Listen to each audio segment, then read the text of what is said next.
bunuh diri di dalam aturan agama. Agama diunggahke sarenga toreko secara hakikat. Lah nek pancen wis wis puas ning donya iki ora usah ngenteni kodrate dipungges. Nah, ngono. Artinya apa? Ya ada sendiri untuk pelepasan. Yang namanya maun hayat itu dilepas. Jadi bunuh diri sendiri. Bunuh. Ya. Enten sing leres, Mbah. Bunuh diri sendiri itu juga ada yang enek sing dingilmoni. Ya, enek.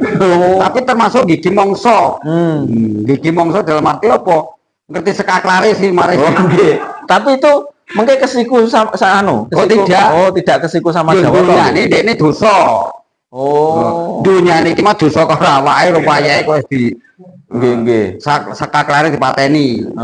Tapi gandeng wis ngerti sekaklare niku beda ceritane kalih berarti dimaklumi kalih Allah ngoten. Ya, kembali kepada Allah. Tapi kan itu sesuatu nurutin nafsu juga gitu. Tapi ndak dapat nggih. Ya nafsu keilahiyah sih. Nggih. Mboten ento. Gak ento lho maksudnya. Kayak itu kuning sapu ngoten lho. Lagi ki mongso. Dadi cara awake dhewe karo motor iki mau. Nggih. Cara motor iki mau wis apa jenenge di kolektor ya. Dep kolektor nggih. Wis balekke nyok. Cara setoran niku wis dirampungi. Langsung dilunasi. Ki nyok setorane Nyah tak berkesan. Wis aku gape bulan baleni. Aku wis ngerti sekaklare aku. Nggih. Ya, seperti itu loh ya. Nggih. Waktu hakim roda masuk. Wah, itu kan bunuh diri. Itu sing apa ya? Masuknya wilayah nafsu keilahian. Wilayah. Nah, maka di dalam saat juga ada seandainya kita ini sudah merasa capek, merasa lelah, terus merasa puas, wis nang dunya iki mau bisa yaitu tali maun hayat itu dilepas. Itu ada jalan tersendiri khusus. Tidak semua orang. Nggih. Hati-hati sing di bank-bank iki terus ngono kuwi kleru. Rampung kesik wis arahe ngono lho. Angsurane rampung kesik. Ngono putus asa. Gusti kula kesel. Kula nedya kondur. Yang namanya nedya kondur ki disejo aku kepengin rendang balik.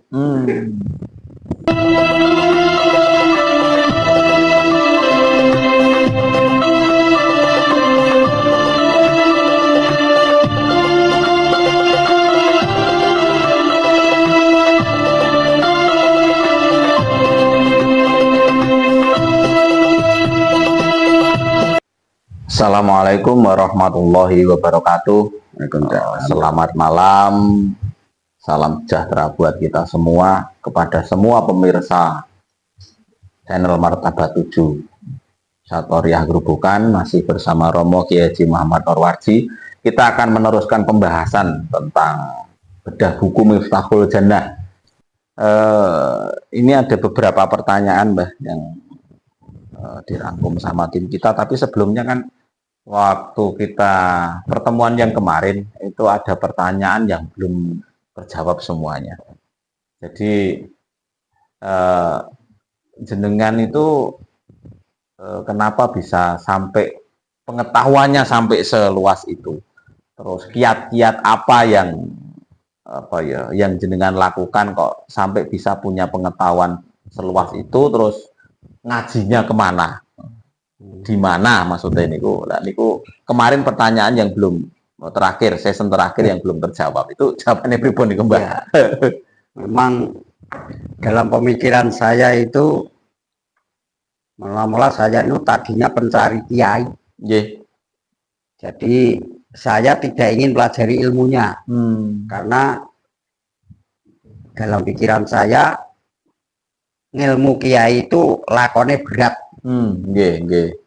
Saya ingin kenal kiai dalam keyakinan dan pandangan saya, karena saya nanti kalau sudah kenal kiai, sudah jadi konco, jadi temen, nah, pikiran saya nanti kalau saya mati di akhirat, mungkin saja karena saya nggak mau ilmunya, di neraka. Pikiran saya tadi. Nggih, nggih.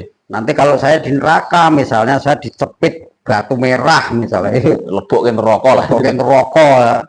Itu kan ada seorang kiai yang ku kenali semua kan nanti kan, kok Nurwaji kae iki, kancaku cah budak kae. Nggih. Wah, ya nek kanca kan ya dintas kok. Nggih. Oh, tujuannya awal itu. Tujuan awal itu. Maka kalau saya ini hanya ingin kenal-kenal kiai sampai di Temboro Mbah Muhammad Khalid Umar, di Tebu Ireng Mbah Gus Dur. Jadi sampai di Kalimantan itu di Tarakan, Samarinda gini Mbah gini Yai Mbah Banjaran Sari di Tarakan itu. Saya sebenarnya hanya ingin kenal supaya kenal, jadi kawan, jadi kenal. Saya di sana juga mengabdi atau ikut kerja ya, supaya dia kenal saya, jadi teman, jadi nanti akhirnya saya di neraka kan lintas. Nah, karena saya kumpul kiai itu dengan tuturnya itu kan sampai saya ke guru saya di Kejawen. Terus guru saya di Manahan itu Romo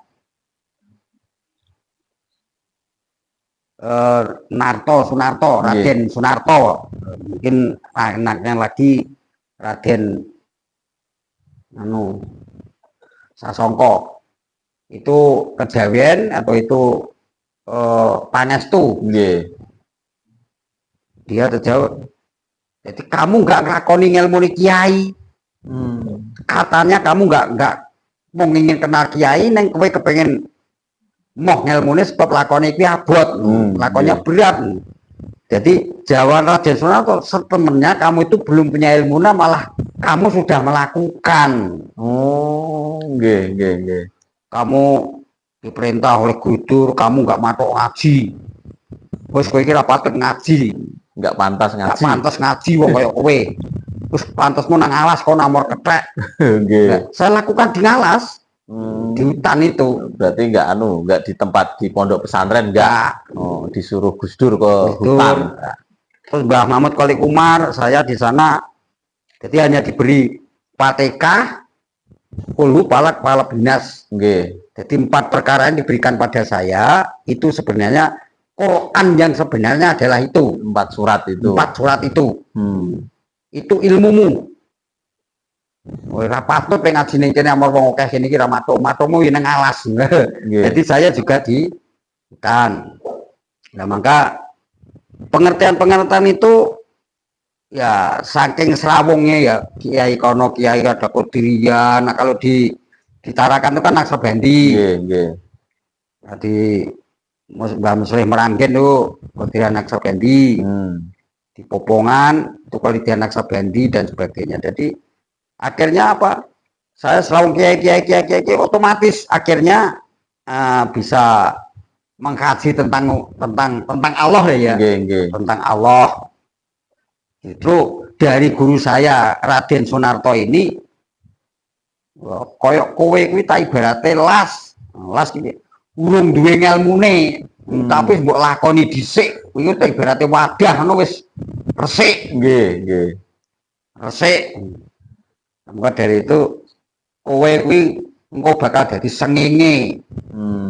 Lanjut itu akhirnya lama-lama dia meninggal, tidak tahu terus akhirnya gimana, seperti itu saja. Jadi intisari saya ini apa ya, orang hutan lah ya. Orang hutan saja. Terseret tapi tak sengaja terseret. Tak sengaja. Wong tujuannya gak seneng ilmune, akhirnya dikei amalan dilakoni, diperintah dilakoni, ngoten tok. Jane ora tak lakoni mau kapan. Saya itu nggak mau ilmunya. Karena apa? Gak gelem ding ilmu, maksudnya ding ilmu kan kon lakoni. Sing penting aku kenal kiai ngoten. Kowe ora patut ngaji wis kono nang alas wae. Berarti gak diperintah kok nglakoni ilmu kan ya ora dilakoni itu ya. Nah, itu yang 4 surat tadi, Mbah. Nah, itu dari Mbah Mahmud. Ya kuwi ora kok kuwi surat Quran kuwi yo 4 kuwi. Duwemu nang Quran yo mung 4 kuwi. Liya-liyane ra masuk nang kowe. Nggih. Ngoten niku. Berarti Fatihah, Ikhlas, Falak sama Anas. Nggih. Modalin jenengan hanya cinta sama Cinta kiai. dengan ulama, saya nggak ingin ilmunya karena diberi ilmu mesti kon nglakoni, aku ra kuat. Gue gampang. Tapi unik loh. Jadi modal cinta. Jadi ini riwayatnya Romo Yai sendiri karena saking cintanya dengan ulama warisan dari Nabi. Akhirnya beliau mendapat pengetahuan yang seluas ini. Jadi intinya cinta. Oke, kita lanjut ke pertanyaan, Mbah. Ada pertanyaan yang sudah dirangkum ini nomor 1, yaitu yang pertama adalah kekuatan pikir atau angan-angan apa bisa menjadikan sebuah takdir. Contoh, ketika pikir atau angan-angan dalam hal kebagusan dalam kehidupan, apakah bisa menciptakan takdir yang bagus dan sebaliknya? Kalau itu bisa, berarti kita bisa menciptakan takdir sendiri, sedangkan ada kalimat semua kehidupan sudah tertulis dalam Lauhil Mahfuz. Mohon penjelasannya, Mbak. Kalau takdir nggak bisa. Okay. Takdir itu hanya milik Allah belaka. Kita hanya kodrat. Manusia kemampuannya sampai ke kodrat saja. Mentok di kodrat saja. Yeah. Diberi kekuasaan Allah, kita gunakan, kita kembangkan, kita besarkan. Seperti kita lari saja, kalau itu kan juga kekuatan dari Sang Ilahi Ta'ala. Kita belajar lari. Kalau kita latihan terus lari itu jadi kuat. Tadinya 4 kilo bisa jadi 5 kilo bisa jadi dan sebagainya. Itu aja usaha kita saja. Kodrat. Jadi nggak sampai kepada takdir. Takdir itu milik Allah. Rahasia Allah. Rahasia ilahi. Yang nggak bisa ditembus walaupun Nabi. Iya. Tapi kalau kita ini sudah mengakhiri kodrat, akhirnya juga takdir, takdir karena dia sudah terlepas dari kodratnya. Jadi mati dalam kodrat ini mergo dhewekne wis sangka usahane dene ora mampu. Lha numpak motor aja banter-banteran wasane rem kok nabrak tukulan asem engko ya mati ya. Lho numpak motor banter nabrak tenan mati kan. Berarti dene iki gak kuwasa mengendalikan pikirnya lah, seneng nabrak iki mau. Banteran wau sesene dhuwur mungkin sesuai dengan nangise sang malaikat Israel. Ya Allah, kalau kok diperintahkan jabut anak Adam napa kula mengko mboten pisu-pisui anak Adam. Nah itu Gusti Allah menjawab, "Hei Israel, goblok men iki. Aku ngai tugas kowe. Menungso sing kok jabut iki kok tak ngai syarat sarana perkara sing disenengi." Yo wujud kadang iso kejadian mergo lara, seneng motor sing sesene dhuwur ora disenengi to ya. Nabrak tukulan asem mau. Berarti kekuatan manusia itu hanya sampai ke kodrat. Sampai ke kodrat saja. Karena kodrat itu kan pemberian Sang Maha Kodrat gitu lah. Kecuali sudah lepas kodrat. Lepas kodrat itu beda cerita. Baru beda cerita. Ya, tapi bukan arti dia melakukan jeneng takdir, enggak. Takdir itu milik Allah sendiri lah. Rahasia sendiri. Tugas manusia hanya memaksimalkan kodrat. Dimaksimalkan kekuatan dari Allah itu. Masalah engkone mbuh takdir itu urusan Allah ngoten begini. Pokoknya ini yang dinamakan kodrat, semampu mungkin kita itu mengikuti saran-saran agama. Di mana dia itu yang diharamkan, yang dihalalkan atau yang dilarang. Kalau kita ini selalu menyingkiri perkara yang dilarang, mungkin saja kita mati terlepas dari kodrat. Kemampuan mungkin lah. Itu nanti. Nah, apabila kita tidak bisa mengendalikan keinginan, terus kita makan, kita gerakan, ucapan apa saja yang kita gerakan itu melanggar dari undang-undang agama dan negara, dibunuh orang dan sebagainya, itu dia mati bukan di dalam kodrat. Karena dia itu mati di luar kodrat lah. Nah, dia itu bisa mengendalikan kodrat kan, oh iya aku tak hati-hati, aku tak alon-alon, ya bisa mengendalikan setrum. Oleh ini kedung ana ulane jembut jeguri. Bareng tekan dan berkudul jegur dipangan ulo ngandake takdir. takdir. Nah dia ini jegur ya ora, berarti kan dia ini nggak mampu, nggak di kekuasaan sampai di situ ya, Nggih, mengendalikan nafsunya. Nggih. Oke. Terus lanjut, ini ada yang selanjutnya itu pertanyaan, apa kenal Gusti Allah kok njlimet banget nggih, Mbah? Ampreh mboten bingung kangge kenal Gusti Allah niku pripun, Mbah? Ini pertanyaannya. Ya ono bunuh diri, tapi bunuh diri aturan loh. Nggih. Oh, bunuh diri di dalam aturan agama. Agama diunggahke sarenga toreko secara hakikat. Lah nek pancen wis wis puas ning donya iki ora usah ngenteni kodrate dipungges. Nah, ngono. Artinya apa? Ya ada sendiri untuk pelepasan. Yang namanya maun khayat itu dilepas. Jadi bunuh diri sendiri. Bunuh. Ya. Enten sing leres, Mbah. Bunuh diri sendiri itu juga ada yang enek sing ngilmoni. Ya, enek. Tapi termasuk gigi mongso. Gigi mongso dalam arti apa? Ngerti sekaklare sih mari. Tapi itu mungkin kesiku sama tidak. Tidak kesiku sama Jawa. Ini dosa. Dunia ini cuma dosa karo awake rupayae kok di nggih. Sekaklare dipateni. Tapi gandeng wis ngerti sekaklare niku beda ceritane kalih, berarti dimaklumi kalih Allah ngoten. Ya, kembali kepada Allah. Tapi kan itu sesuatu nuruti nafsu juga gitu. Tapi ndak dapat nggih. Ya nafsu keilahiyah sih. Nggih. Mboten ento. Gak ento lho kayak kayak itu kuning sapu ora ngoten lho. Lagi ki mongso. Lah dadi cara awake dhewe iki montor iki mau. Nggih. Cara montor iki mau wis apa jenenge di kolektor ya. Dep kolektor nggih. Wis balekke nyok. Cara setoran niku wis dirampungi. Langsung dilunasi. Ki nyok setorane Nyah tak berkesan. Terus aku gape bulan baleni. Aku wis ngerti sekaklare aku. Nggih. Ya, seperti itu loh ya. Nggih. Waktu hakim roda masuk. Wah, itu kan bunuh diri. Itu sing apa ya? Masuknya wilayah nafsu keilahian. Wilayah.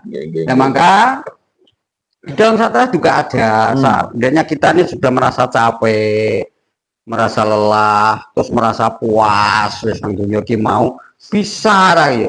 Yaitu tali maun khayat itu dilepas. Itu ada jalan tersendiri khusus. Tidak semua orang. Nggih. Hati-hati sing di bank-bank iki terus ngono kuwi kleru. Rampung kesik kok sarae lho. Angsurane rampung kesik. Ngono putus asa. Gusti kula kesel. Kula nedya kondur. Yang namanya nedya kondur ki disejo, aku kepengen rendang balik. Itu apa bisa lah. Maka kalau kita belum belajar alus yang namanya sir, itu biasanya kalau kita lepas itu mungkin ada pembuluh darah yang pecah, setidaknya jantung itu pecah. Tapi kalau kita sudah latihan sing alus sir, sekarang semampunya kita narik napas yang halus 1 menit, mungkin ke 2 menit sampai berapa menit itu bisa dilatih. Nah, saya punya teman Pak Karno namanya, orang Karimun Jawa. Itu tukang bikin karamba itu. Dia bikin karamba nenggelam dalam air maku bambu di dalam laut nilam itu mulai jam 8 sampai jam 12 siang baru muncul tanpa alat bantu. Berarti 4 jam tanpa alat bantu. Nah, coba ini kan sebenarnya kita juga bisa belajar seperti itu, namanya sir saking halusnya. Kanjeng Sunan Kalijogo itu mengalami seperti itu, 1 napas tuh 40 hari. Saking sirnya. Al-Halat utawa Syekh Abu Mansur ya. Itu juga di sebelah barat Ka'bah kan pernah. Di situ dia melakukan sampai itu dia membawa kendi dengan roti sapotong di atas kendi. sampai kendinya itu airnya hilang, rotinya sampai nggak ada. Satu tarikan nafas. Satu tarikan nafas. Saking halusnya. Saking halusnya. Oh, kalau kita emosinya tinggi, moga-moga bahkan ya pecah. Pembuluh darah jantungnya. Nah, di bang ojo. Pecah pembuluh darah. Nah, selesaikan dulu masalah dunia nih, nak itu, nak wis lelen rumangsa kesel, capek, puas. Rampungin dunia nih sih.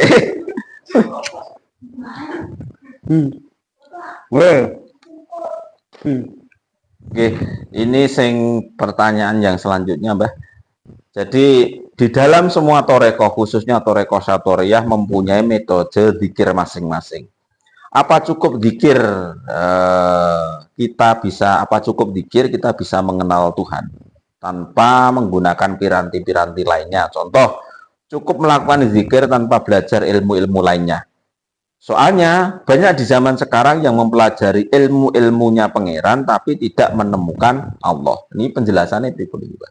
Ya, zikir itu bagaimana? Yang namanya zikir itu kan eling toh ya.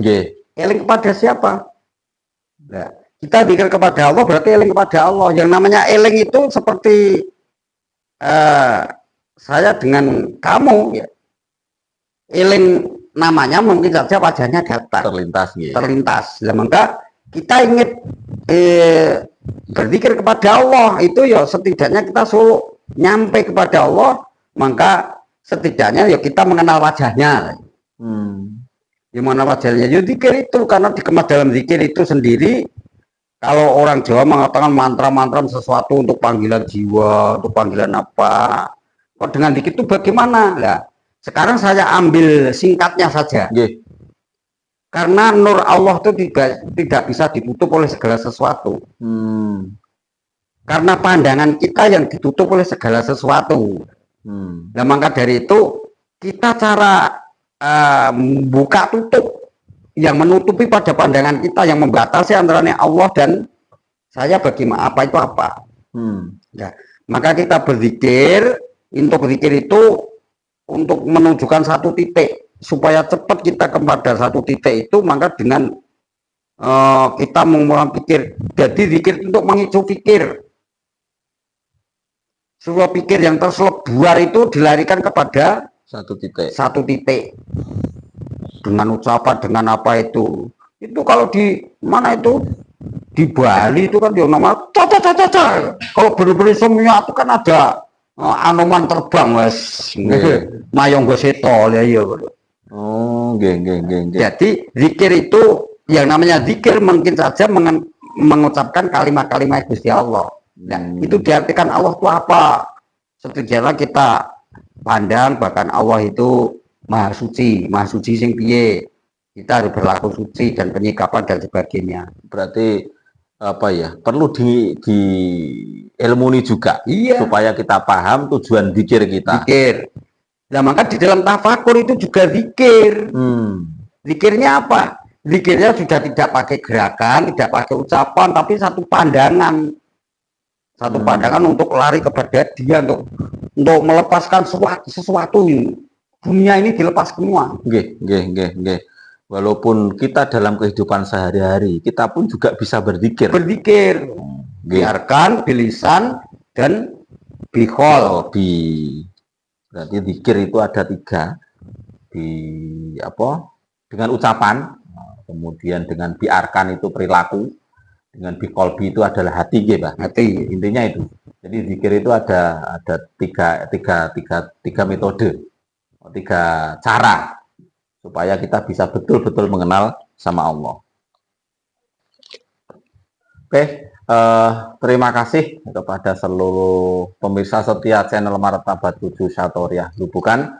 Kita akhiri season kali ini nanti kita akan lanjutkan pada season berikutnya, yaitu pembahasan tentang kitab Miftahul Jannati. Kita melanjutkan pada nomor yang ke-32 pada season berikutnya. Saya akhiri, wabillahi taufik wal hidayah. Assalamualaikum warahmatullahi wabarakatuh. Waalaikumsalam warahmatullahi wabarakatuh.